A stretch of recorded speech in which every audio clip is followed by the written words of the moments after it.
After scrolling on TikTok for too long again, you stumble up on this viral microwave editing trend. I wanna make one too, you think. So you open up After Effects and start editing, only to realize that you have no clue how to make it. If only there was someone who could help me. Today I will show you step by step how to make this microwave editing trend in After Effects so that you can finally blow up with your edits and go viral. All we need for this is the sound, our footage, and of course After Effects. Once you open After Effects, you will be met with this window, and the first thing we have to do is create a new project. So click on where it says new composition, and in this extra window we're going to start by setting our composition settings. First we're going to set our resolution, and because I want my edit to be in the square box style, I'm going to put 1080 by 1080. Now there's loads of different formats that you can choose from. For example, 1080 by 1440, 1080 by 1920, or 1170 by 1560. The list goes on and on. Just choose what fits best for your edit. Next, and even more important, is going to be our frame rate, and because we want our edit to look as smooth as possible, we're going to put this to 60. The higher you go with this value, the more FPS you're going to have, but anything past 60 won't be processed by social media apps anyway. And lastly, our edit is going to be 15 seconds long, so make sure you fill out 15. Once we've done that, we can press on OK, and now we can see our preview, our effects, and our timeline. At the moment, our preview is still black though, so we're going to start by importing our footage and our sound. Ideally, you already have the sound in your clips downloaded, and if you don't have any scene packs, I will leave you the Discord server I personally use in the description. Once you've gotten your sound and footage, we're going to click on File in the top, then select Import and File. Now in here, we're going to select our sound and footage, and then click on Import. As you can see in our project panel in the left, we now have our scene pack and our sound. And to see them in our currently black preview, we can just drag them from here onto our timeline. And as you can see, now we have our footage and sound on our timeline. The first thing we have to do is find out where our clips are supposed to change. Because obviously, if we make a microwave edit, we're going to use more than just one clip, and we want to have the clips change every time our sound hits. And doing that is pretty simple. Just make sure you disable the sound of your scene pack by clicking onto the speaker, and then right clicking onto your sound layer. Go to Keyframe Assistant and select Convert Audio into Keyframes. Now you can see we have this extra red layer which contains the information to where our beat switches. So select the layer and then press the button U on your keyboard. That will bring up all the keyframes, and we're going to select the both channels slider right here. Then open the graph editor, and it should look something like this now. And what this tells us is that at every spike that we see, our clips are going to change. So if we go ahead to the first one of our audio, which is right here, you can see from here on we have all these spikes, and every time there's a spike, our clips are supposed to change. And to now not forget about where our clips are supposed to change, we're going to head to the right and click onto this little marker symbol right here. When clicking this, make sure that your time indicator, which is this blue line right here, is on the exact frame where the spike is. And as you can see, it will create a numbered marker on the exact frame. And now we're going to go ahead to the next spike, which is right here, and then create a second marker by re-clicking onto that button. That way we can mark all the beat drops and later know when our clips are supposed to change. So make sure you do this for every spike that you see on your timeline. Once you marked all the beat drops that you want to use, your timeline should look something like this. And then we can close the graph editor again and delete this top layer by just clicking on delete. Now that we know when our clips are supposed to change, the next step is going to be finding the clips and then adjusting them to these time marks. Let's start with the intro, which will cover the space between the first beat drop and the beginning of our clip. To find the clip from our scene pack, we're going to double click onto our footage layer right here, and it will open up this entire preview of our scene pack. Now as you can see right below our preview, we're going to have this small time ruler. In here you also have a small time marker at the beginning, which you can drag ahead to skip to whatever place of your scene pack. Use this to skip ahead to whatever scene you want to use for your intro. In my case, I want to use this scene right here. Once you found the scene that you want to use for your intro, we're going to go to these brackets right here and click the one that's called set in point. Once we clicked on it, you can see on our main timeline, our footage got cut to the exact time that we just selected with our small time marker. Actually, it's pretty average size. Once that's done, we can move our main time indicator to the first beat drop right here, and then cut this layer by clicking on it and pressing Ctrl Shift and D on our keyboard. As you can see, the layer is now cut in half, and from here on we have to find the scenes that we want to use in our edit. To do that, we have to re-double click onto the top layer that we just cut, and then again we can use our time marker on our mini timeline to go ahead to whatever scene we want to use next. Once you found the scene that you want to use, we're going to go back to the bracket and click it once. Our scene pack got cut to the exact time that we selected with our mini time marker. Back on our main timeline, we have to go ahead to the next beat drop and cut it right here by pressing Ctrl Shift and D. And then just repeat the process of double clicking onto the top layer, moving the time marker ahead till we find the scene that you want to use, and cutting to it using the brackets until you found every clip that you want to use for your edit. Once we're done finding all the clips for our edit, we can just head to the top and click onto this little X next to the layer, and that will close it and bring it back to our main composition. And as you can see, next we have to adjust these clips to fit our composition, because as you can see right now his face is half cut off, and we obviously want him to be in the center of the screen. What we're going to do is click onto the layer and then press P on our keyboard, and that will bring up the positioning property, and by decreasing the value on the left, we can now move our clip into the center of the screen. Go to the next clip, press P on your keyboard, and then again decrease the value. And now you can see right here that our clip is way too big to fit our composition, so his forehead is half cut off. What we can do to fix that is press S on our keyboard, and now you can see we can decrease the scaling, which will make the clip a bit smaller. Now it fits in frame, but again it's a bit shifted to the left, so we're going to press P again and then adjust adjust it back into the center. Make sure you do this for all your clips. And once that's done and you play your edit, you should see all the clips are nice and centered to the middle of the screen. Now we're going to go into the interesting part of all this because we have to make this loop effect. And to do that, we're going to use an effect called time remap. Go to the beginning of your first clip, right click, go to time and enable time remapping. As you can see, the time remap option opened and we can set a keyframe at the very first frame of our clip. Then we're going to go ahead to the middle of our clip and zoom into our timeline so it's easier to see and set a second keyframe right here as well. Now we're going to click onto the first keyframe and press Ctrl and C on our keyboard. Move your time indicator to the end of the clip and now press Ctrl and V to paste it. By doing this, our clip will play and then towards the middle, once we reach this keyframe, the clip will reverse and play backwards. And that's how we make this nice loop effect. But we're not done yet because if we play it now, it will look really choppy. And to fix that, we're going to select all of the keyframes, right click, go to keyframe assistant and hit easy ease. Open the graph editor and by editing this graph, we can decide how fast our animation is playing, meaning how fast our clip loops. And the way we want to do it is click on it and then drag this bottom one right up about this much and then go to the other half right here and do the same thing.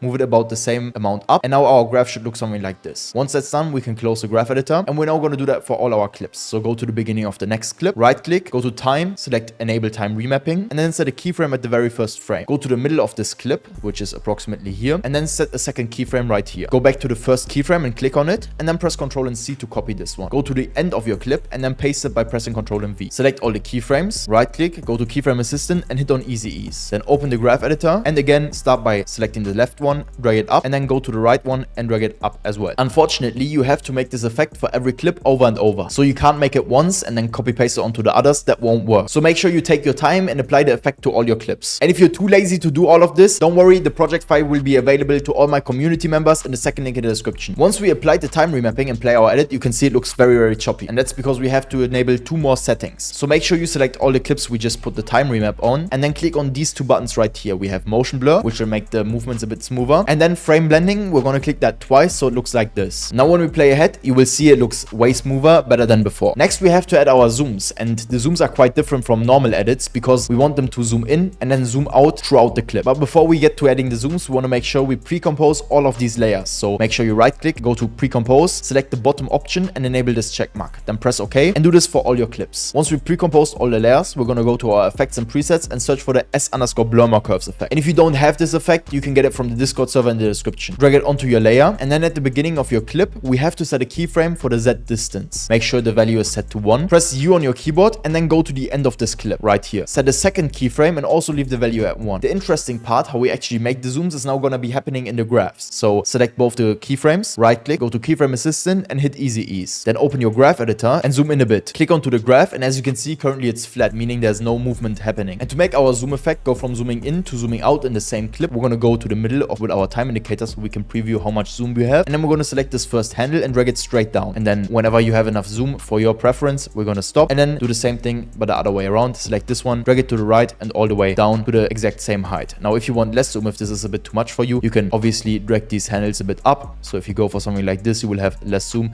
and the lower you go, the more zoom you're going to have. In my case, this looks good. And now when we close the graph editor and play ahead, you will see we have the zoom in and zoom out effect. And luckily we don't have to do this effect over and over again like before. So we can just select the keyframes, press Ctrl and C, go to the beginning of our next clip and then press Ctrl and V. And then when we press U on this clip, you can see we have the keyframes. Only thing you want to make sure is that you adjust the length of the keyframes to fit your clip by pressing Alt and then just dragging them to fit your clip. Apply the zoom to all your layers. Now our edit already looks pretty good, but we still have some work to do. First thing we're going to do now is select all of our layers at once, the clips, and then right click and pre-compose again. Make sure the bottom 2 options are selected and then press OK. As you can see, all of our clips now turned into one layer. And if we click on this and duplicate it by pressing Ctrl and D on our keyboard, you can see we have it twice. We can just drag the top one ahead all the way to the end of our first layer, and then you can see our edit will loop after this transition. By doing this, we will extend our editing part and have it play twice instead of just once. Once we looped our edit, it's time to add some detail, and me personally, I want to add a nice white transition between our intro and our first clip. So I'm going to go to that place and time and zoom in a bit. Once we zoomed in, I'm going to click on layer, new,